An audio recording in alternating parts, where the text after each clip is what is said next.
When it comes to cinema, it's all about escapism. But you know what? Sometimes filmmakers love to take this expectation that we will be immersed and fully shatter that illusion by making us very, very aware that we are in fact watching a film. So let's take a look at them today. As I'm Jules, this is WhatCulture.com, and these are 10 moments that literally stopped movies. Number 10. There's a whodunit break just before the killer is revealed. 10 Little Indians. The 1965 adaptation of Agatha Christie's iconic novel sees 10 people invited to a remote mansion by a mysterious party known as Mr. U.N. Owen. Soon enough, they start dying off, and it all falls to both the remaining characters and the audience to figure out which among them is in fact the real killer. But the original theatrical release of the film, as well as some subsequent DVD versions, features a whodunit break just before the truth is revealed, stating that there will now be a brief 60-second intermission where the audience can consider who the killer might be before it's then revealed. The break even flashes up pivotal clips from the movie and encourages audience members to theorize with those sat around them, which must have made for a real hoot during the film's original theatrical release. Could you imagine if something like Knives Out 2 pulled such a trick? That would be brilliant.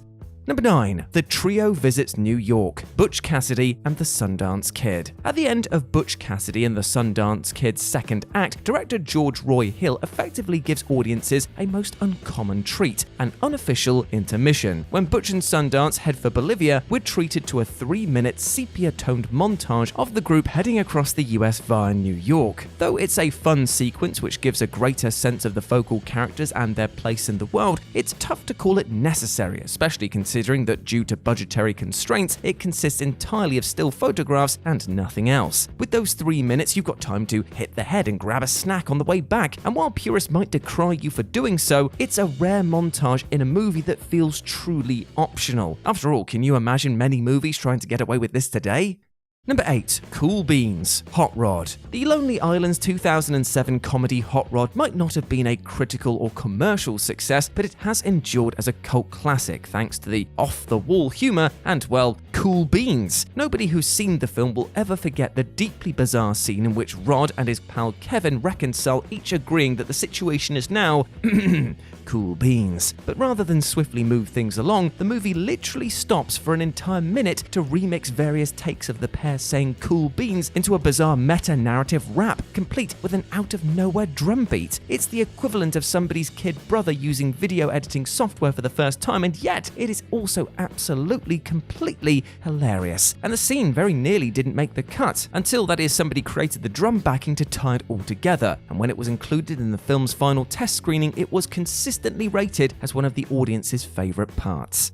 Number 7. The fake trailers and missing reels, Grindhouse. Robert Rodriguez and Quentin Tarantino's epic double-feature project Grindhouse was a throwback to the classic exploitation cinema, with the filmmakers making a zombie film, Planet Terror, and a serial killer flick, Death Proof, respectively. But because stapling 2 movies together for a 3-hour runtime wasn't enough, the directors also decided to include a number of fake trailers for fictional exploitation films created by their friends, such as Rob Zombie, Edgar Wright, and Eli Roth. And though Rodriguez's own fake trailer for Machete, which would eventually become an actual film, is included at the start of the double feature, the others are included as part of an 8-minute break between Planet Terror and Death Proof. But that's not the only way the directors broke up the form though. As an homage to the down and dirty films that inspired this collaboration, Planet Terror and Death Proof both feature missing reels, intentional breaks in the action where the footage is said to be missing, the implication being that these old movie reels are so tattered that crucial scenes have now been lost. Most memorably, Vanessa's lap dance in Death Proof is replaced with a real missing message that, like all other absent footage, was restored for the film's longer standalone home video release.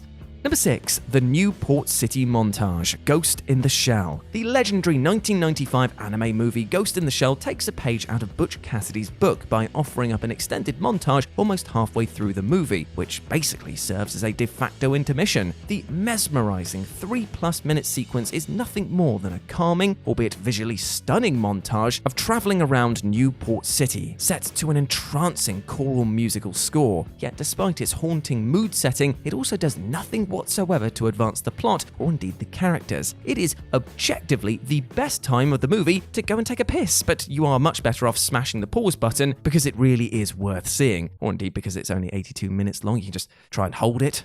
Number 5. The celluloid break, Persona. This masterful 1966 psychodrama Persona follows a young nurse, Alma, whose sense of identity begins to disassociate while caring for a distressed actress known as Elizabeth. Now, this film is experimental with a capital E, jam-packed with fourth wall breaking moments where the two central characters stare directly into the camera lens multiple times. And there's also a myriad of references to the film's own cinematic construction, namely opening and closing with the projector firing up and then shutting down. At almost exactly the movie's midpoint, as Alma and Elizabeth's personas begin to merge, the film itself appears to break as well, with the celluloid glitching across the screen until it melts. This is followed by a few seconds of reverse dialogue and brief flashes of clips shown at the start of the film, before finally the story resumes. On a superficial level, one could call this a parody of the traditional cinematic intermission, though given Persona's intermingling of human memory and celluloid itself, the director clearly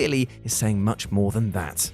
Number 4. The Gremlins break the movie reel. Gremlins 2: The New Batch. Now for an entirely different celluloid break. In the theatrical release and later home video versions of Gremlins 2: The New Batch, the film is literally stopped mid-action as the Gremlins run loose in Clamp Center. A scene ends abruptly as the celluloid begins to melt, with the Gremlins having hijacked our own viewing of the film by invading the projectionist booth, where they now make shadow puppets against the screen and play an adult movie reel. Hilariously, director Joe Dante kept this gag going, with an usher at the cinema in question flagging down Hulk Hogan of all people, who was also trying to watch Gremlins 2, and inviting him to convince the Grempsters to play the rest of the film, lest he let Hulkamania run wild all over them. The VHS version of the scene is actually totally different, with the Gremlins instead intercepting the viewer's VCR, switching between channels until finally settling on a John Wayne film, and the film was cleverly re-edited to have Wayne shoot the Gremlins and convince them to continue playing Gremlins 2.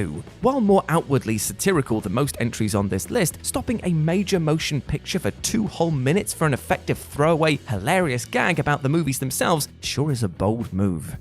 Number 3. Hitting the rewind button, Funny Games. Funny Games, both the original 1997 Austrian film and the Hollywood remake that came a decade later, feature an infamous sequence which not only stops the film dead in its tracks, but quite literally rewinds it to give one character a do-over. Now, Funny Games is effectively an attempt to poke savage fun at both the conventions of the home invasion thriller as a piece of entertainment and our own complicity in paying to watch people effectively be tortured, with the expectation that the heroes will eventually turn the tables and triumph. Yet, as anyone who's seen the film knows, no such cathartic happy ending lies in wait. There is one shred of hope though, where one of the characters grabs a shotgun and kills one of the 2 young invaders, but at this point, the other attacker grabs a remote control and hits the rewind button, causing the movie itself to scrub backwards a few seconds so that this time he can grab the shotgun before the mother does. The entire movie is an exercise in smashing the fourth wall to pieces, but never does it more aggressively than by literally giving one of the villains a second chance to enact their terrible plan. Number 2. All of the fourth wall breaks. Kiss Kiss Bang Bang. Kiss Kiss Bang Bang is a thoroughly entertaining neo-noir from Shane Black, melding the writer-director's trademark barbed wit with exemplary performances from Robert Downey Jr., Val Kilmer, and Michelle Monaghan. The film is framed by the hilariously self-aware narration of a thief-turned-actor Harry, who occasionally stops the movie mid-story to chat to the audience about the very conventions of filmmaking and storytelling itself. For instance, while Harry is explaining how he came to meet Harmony, the film reel grinds to a halt and he curses the fact that he left a bunch of information out. Mere minutes later, when Harry is introduced to Parry, he stops the film again to call this scene terrible and criticizes its unsubtle foreshadowing. But the pièce de résistance comes right at the end of the movie, where we faded to black and are just waiting for the end credits to roll. At this point, Harry interjects for one final address to the viewer, captured on a cheap DV camera. Here, Harry talks about how crazy the story got until Perry interrupts him, telling him to stop narrating before reminding the audience to validate their parking as they exit the cinema. And after that verbose interlude, Black finally rolls the actual credits. And number 1, Pug's costume change, The Knockout. And now time for an oldie but indeed a goodie. In the 1914 Fatty Arbuckle boxing comedy short, The Knockout. Now this is best remembered by being one of the few films to feature Charlie Chaplin's tramp character in a supporting capacity, but is actually remarkable for touting one of cinema's earliest fourth wall breaks. Now roughly 11 minutes into the film, protagonist Pug prepares to change his clothes, but as he goes to drop his drawers, he notices the presence of the movie camera and bashfully stops what he's doing. Pug then motions to the camera operator to lift the camera out of view, at which point Pug changes his bottoms, lets the camera pan back down, and the story is able to continue. Now, it might seem quaint by modern standards, but 107 years ago, well, this was positively groundbreaking. And there we go, my friends. Those were 10 moments that literally stopped movies. I hope that you enjoyed that, and please let me know what you thought about it down in the comments section below. As always, I've been Jules. You can go follow me over on Twitter at RetroJ, or you can swing by Instagram where I'm at RetroJ_Insta. But before I go, I just want to say one thing, my friend. I'm going to literally stop the video and have a check-in with you, my friend. I hope that you are doing well. I hope that you are treating yourself with love and respect. Remember to do that at all times, because nobody should be able to make you feel otherwise. You are a massive ledge, all right? Now go out there and utterly smash it. As always, I've been Jules. You have been awesome. Never forget that. And I'll speak to you soon. Bye.